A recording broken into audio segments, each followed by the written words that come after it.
धक्के चढ़ गए ना तुम में से कोई भी तेरे आसपास के नजदीक।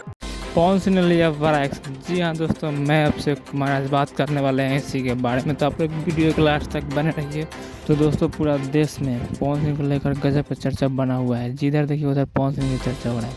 तो दोस्तों, आप लोगों ने तो देखा ही होगा, पवन सिंह ग्रैंड फिनाले में गए थे। ग्रैंड फिनाले में जाने से 2 दिन पहले ही लॉरेंस गैंग से धमकी मिला था उनको, और ये भी बोला गया था कि सलमान खान के बिग बॉस में पवन सिंह को नहीं जाना है और ना ही सलमान खान के साथ नजर आना है। यानी वो लोग का कहना है कि सलमान खान के साथ कोई भी प्रोजेक्ट नहीं करना है। और दोस्तों, पवन सिंह से मोटी रकम भी मांगी गई थी।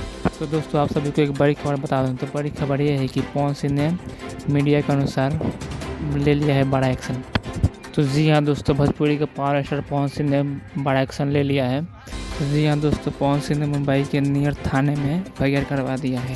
जिस नंबर से कॉल आया तो उस नंबर की छानबीन चल रही है और लोकेशन ट्रैक करने से पता चल रहा है कि उन्हीं के गैंग से पवन सिंह को धमकी मिली थी। लेकिन पहले लोग सोच रहे थे कि पवन सिंह किसी और ने धमकी दिया होगा। तो दोस्तों, हम बता दें, इस खबर में बिल्कुल सच्चाई है। और पवन सिंह को क्यों टारगेट किया गया, पवन सिंह का पॉपुलैरिटी बहुत ज़्यादा है और पवन सिंह हर जगह चर्चा हो रहा है, इसीलिए पवन सिंह को उन लोगों ने टारगेट किया।